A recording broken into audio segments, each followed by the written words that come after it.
진짜 예전에는 리프팅을 위한 실이라고 했는데 넣자마자 당기면 잘 끊어지고 혹은 넣어가지고 당겼을 때 이게 당겨지는 느낌이 아니라 같이 그냥 늘어지는 느낌도 나고 이런 느낌들을 받는 실들도 종종 있거든요. 그런 것들에 비하면 이제 민트실 같은 경우는 굉장히 대중적으로 효과가 보장된 것으로 알려져 있는 실이라고 이해를 하시면 되죠. 네, 안녕하세요. 저는 스타트 채널의 한마름 원장입니다. 이 실 리프팅을 할 때 네. 사람들이 실 종류에 대해서 되게 많이 궁금해 하더라고요. 네. 요즘에 아무래도 대부분의 병원에서 다 쓰는 게 민트실 이러는데 예. 민트실이 뭐 이렇게 효과가 독보적으로 좋아서 그거를 많이 쓰는 건지 네. 네, 그게 좀 궁금하거든요. 이제 민트실이라는 건 어떻게 보면 어떤 회사에서 만들어진 실의 이제 이름인 거고, 실의 종류가 굉장히 많고, 그 다음에 그 실의 종류마다 만드는 회사들이 붙인 이름들도 굉장히 많거든요. 근데 이제 단순하게 세 가지로 생각을 하시면 돼요, 실의 종류는. 첫 번째로는 이제 피부를 좋게 만들기 위한 실이 일단 있고요. 두 번째로는 처진 살을 올리기 위한 실이 있다고 생각하시면 되고, 마지막으로 세 번째는 이제 꺼진 부위에 좀 볼륨을 채워넣기 위한 실이 있다고 생각하시면 돼요. 그래서 첫 번째로 피부를 좋게 만들기 위한 실은 이제 우리가 모노실이라고 얘기를 하고, 두 번째로 처진 부분을 당겨 올리는 실은 코그실이라고 보통 얘기를 하고요. 이제 세 번째로 볼륨을 좀 채우는 실은 보통 볼륨을 채우기 위한 실, 그냥 볼륨실이라고 분류를 하죠. 그럼 민트실 같은 경우에는 이제 두 번째로 우리가 처졌을 때 이제 조금 당겨 올릴 수 있는 실, 그러니까 보통은 이제 코그실이라고 해서 실에 이렇게 돌기가 달려 있고, 어떻게 쉽게 생각하면 우리 그냥 장미 그 가지 같은 거 보면 여러 가지 막 가시랑 돌기들이 닫혀 있잖아요. 네. 그런 것들을 실에 만들어 놔서 실이 어느 타겟의 지점으로 넣어놓고 당겼을 때 그 부분이 당겨져 올라오는 효과를 노리는 실이 민트실인 거고, 그 민트는 코그실의 일종인 거죠. 그 민트실이 병원에서도 어쨌든 지금 제일 많이 쓰고 있는데 그거는 그러면 효과가 제일 좋아서?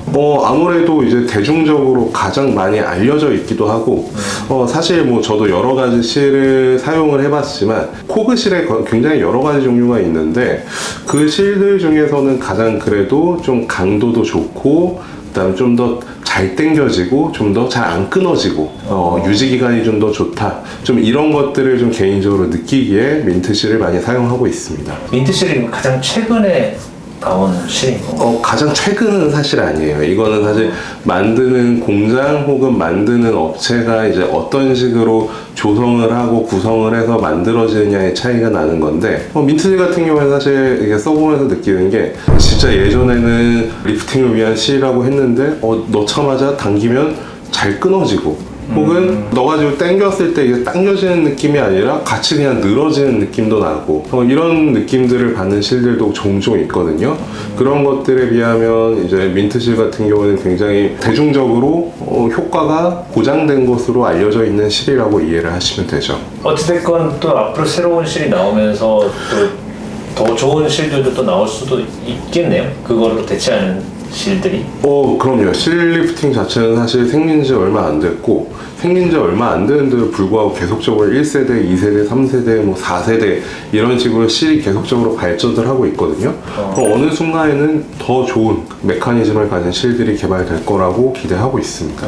좋아진다라고 하는 게 어떤 유지 기간이 오래 간다라는 건가요? 아니면은 유지 기간 자체도 그렇지만 이제 실의 모양을 바꾼다든지, 아까 말씀드렸던 볼륨을 채우기 위한 목적, 혹은 잘 당기기 위한 목적, 혹은 실이 들어가서 콜라겐 섬유를 잘 생성을 해서 탄력 있게 유지하기 위한 목적, 이런 것들을 계속적으로 연구를 하는 과정에서 성분면으로 변화를 줄 수도 있고, 가시 돌기가 360도로 되어 있냐 아니면 180도로만 되어 있냐, 가시 같은 경우에 한쪽 방향으로만 나 있냐 양쪽으로 나 있냐, 이런 것들에 따라서 점점점 발전하고 있다고 보시면 될 것 같아요. 그러면 어느 부위에 거의 민트실을 쓰는 건가요? 이제 민트실을 가장 대중적으로 사용하는 부위는 이제 팔자주름과 그다음 마리오넬 라인이라고 보시면 될 것 같습니다.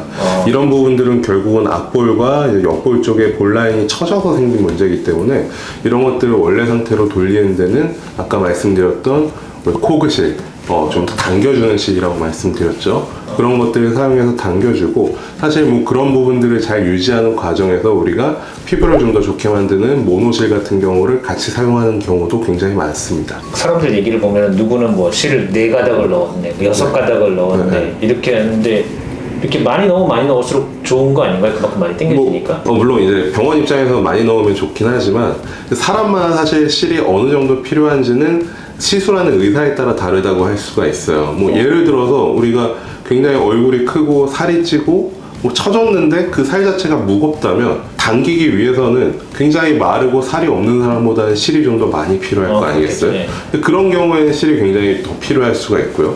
두 번째로 이제 피부의 탄력 같은 경우에 피부 탄력이 굉장히 안 좋아서 쫙쫙 늘어져 있는 경우에는 사실 실을 조금만 넣고 쭉 당겨도 굉장히 좋은 효과를 볼 수가 있습니다. 근데 반대로 나 지금 탄력 굉장히 좋은 상태인데 살짝 처져 있어. 나 이런 것들을 유지하기 위해서 내가 실리프팅을 하고 싶어 라고 생각을 한다면, 사실 실을 넣고 쭉 당겼을 때 아까 말씀드렸던 피부가 굉장히 탄력도가 떨어진 분들보다 피부가 탄력도가 좋으신 분들은 고무줄처럼 다시 돌아가려는 성질도 더 강할 거란 말이죠. 그렇기 때문에 내가 무작정 나는 젊으니까 실이 적게 필요해, 혹은 피부 탄력이 적으니까 많이 필요해, 이런 것들이 아니고 우리가 진찰 결과에 따라서 내가 어떤 실을 몇 개를 집어넣었을 때 어느 정도 최고의 효과를 얻을 수 있느냐, 이건 사실 수술하는 의사마다 다 다르다고 할 수가 있어요. 오늘은 실리프팅에 대해서 좀 알아보았고요. 실리프팅 같은 경우에는 사실 굉장히 간단하거든요. 아프지도 않고 붓기도 덜하고 효과도 바로 확인할 수 있는 굉장히 좋은 시술 중에 속한다고 할 수가 있고요. 다만 이제 좋은 효과를 얻기 위해서 몇 줄이 필요하느냐, 이런 것들은 사실 사람마다 다 다를 수 있어요. 전문의의 진찰을 받고 어떤 식으로 했을 때 가장 좋은 효과를 얻는지 알아보시는 게 가장 좋은 방법이다 라고 말씀을 드리겠습니다. 지금까지 한마름 원장이었습니다. 감사합니다.